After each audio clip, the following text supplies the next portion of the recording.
What's up? It's BigJackFilms here. I just got back from a movie. This is another movie review.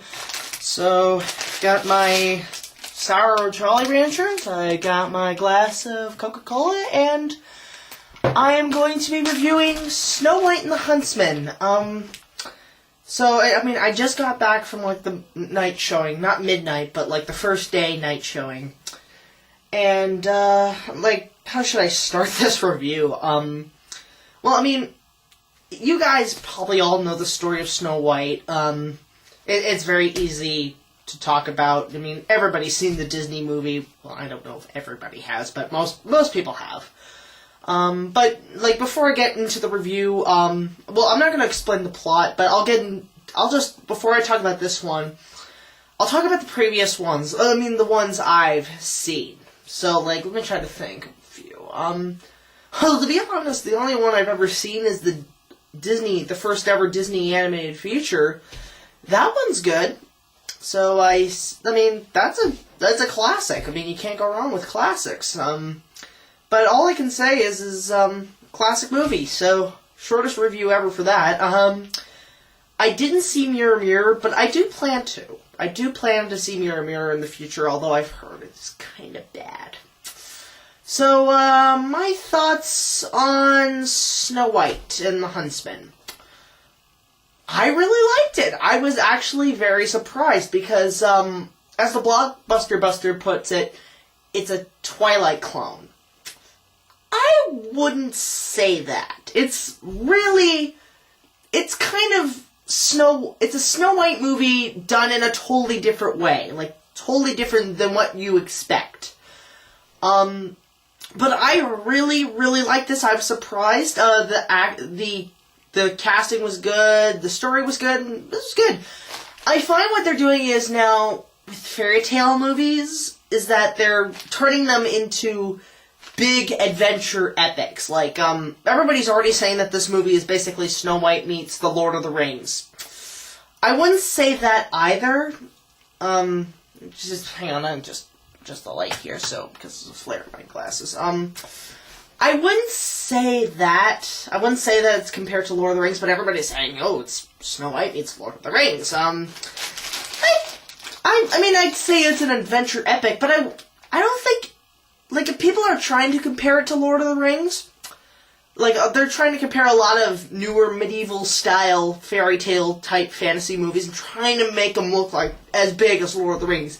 Nothing can match up to that, except for The Hobbit, which I will be reviewing when that comes out. But this movie was a good fantasy movie. It was a kind of a different take on the story. I can't even really say what I thought about it. It was good. It was really, really good. Let me just try to explain the good stuff I liked about it. The battle sequences were really good. I felt they were really well paid off. Although the last battle with the castle was a little bit short. I felt it should have been a little bit longer. I felt the dwarves were pretty cool. Bob Hoskins as the dwarf was pretty good. Charlie Theron as the queen was good. Chris Hemsworth as the huntsman was good. There's this one character in the movie who's supposed to be Snow White's best friend from when they were kids and they were separated and stuff. Well, later on he looks like Prince Caspian, but he's really good at archery. I find this here in terms of films, I should just bring this up. A lot of films these days, a lot of summer blockbusters are dealing with archery. I think this is the year of archery. We have Hunger Games, The Avengers, Brave, Snow White, which just saw, and a few other movies. A lot of characters are going through archery. And I think this is the year of film where there's the most archery done in film. So anyway, the guy who is friends with Snow White, he's a cool archer. I also liked a lot of other elements from other fairy tales they added in. Like, they added a bit of whimsical, magical forest. They added they have one scene where the Snow White's BFF is his best friend kid, the guy with the archery. They steal a crate or like a I forget what they're called, a carriage full of stuff from one of the Queen's guards. Reminded me a lot of Robin Hood. I mean, I like Robin Hood. That's a good movie. Anyway, trying to think what else. Okay, this is just a quick. I mean, this review is already going to contain spoilers, but just the first spoiler I'm going to say is there's a scene where the Huntsman and Snow White are in the dark forest and they're, going on their little adventure. There's a scene where they have to go across the bridge. And when I saw the trailers for the movie, there was a scene with a troll. And I already knew Troll Under the Bridge, that they're going to totally do that. But this one had a twist. There's a lot of twists in this movie, but there's, instead of the troll being under the bridge, the troll is the bridge. And I thought, that's a pretty cool idea. And when he becomes the troll, it's a cool design. I have to admit, this was a cool troll. Better than those internet trolls you see out there. But I digress.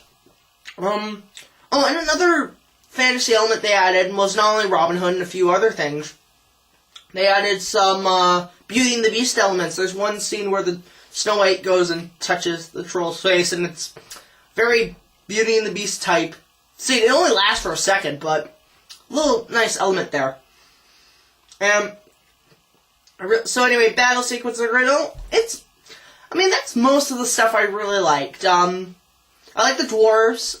I like the mirror. The mirror was actually pretty cool. The mirror was cool because it forms into a dark figure type thing. And that was pretty cool. Anyway, I just want to say, we're gonna get now to the stuff I didn't like. And I mean, I like the movie, but this is what you call nitpicking. I'm just gonna be picking the little elements that were kind of, you could technically make fun of and it has little flaws. First of all, I must say, Charlize Theron. She does a good job as the Queen, or a really good job, actually. I felt like she was paying homage to the Disney version, because there's scenes where her eyes are, so wide open, and if you compare, I don't know if I can get a picture up here, but I probably won't, but if you compare her eyes to the Queen's eyes from the Disney movie, very similar, a little homage to the Disney film. And her acting was good. I felt her acting as an evil queen is really well done. But sometimes her acting is a little over the top. The way I mean that is that she almost becomes a cartoon character. I know that's weird to say, but how should I put it? When she's screaming, she's just like the whole time I was just snickering. I couldn't help but laugh. It was so over the top. It was like watching Judge Doom from Who Framed Roger Rabbit. But that's one of my flaws with the movie, is that I felt Charlize Theron's acting was a little over the top. I'm trying to think what else. I just came back from it. You think I should know much of this. A lot of stuff that happened. I felt it went a little too, for a 2-hour movie, 2.5 hours, I think, went pretty fast, and I was expecting a little more.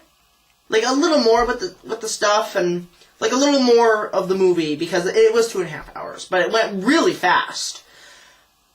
And one more, this is the last thing I'm going to say that I didn't like about it. At some points, it was a little disturbing. I would not recommend this for kids.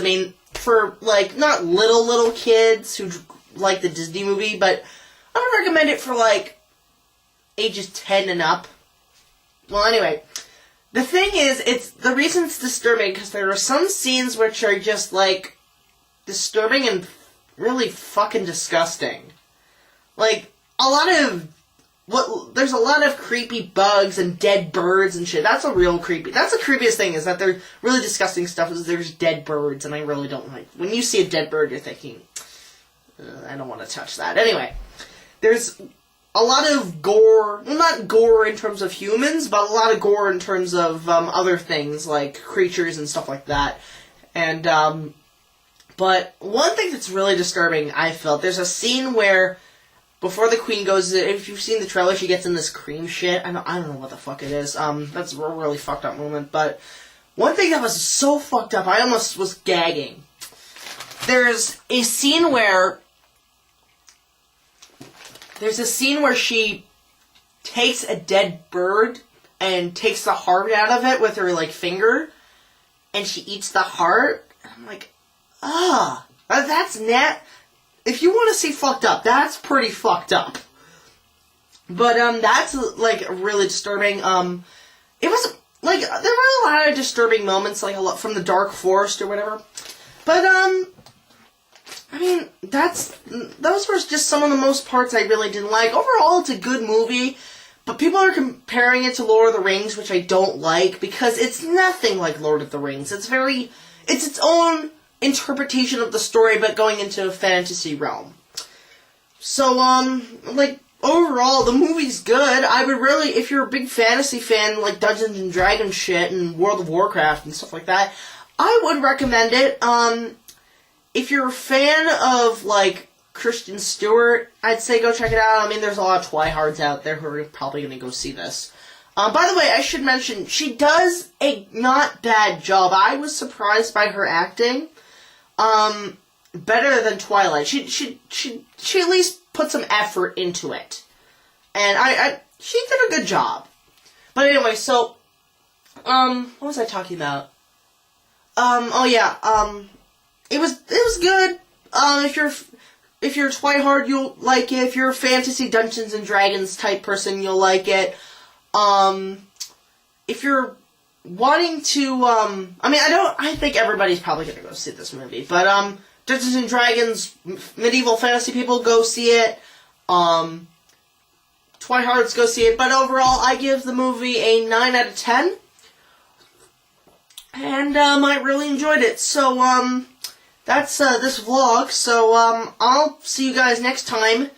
And in a few days, you will see 3 more reviews for 3 other things. You'll see 3 more videos for 3 more reviews for a few things that I want to get out.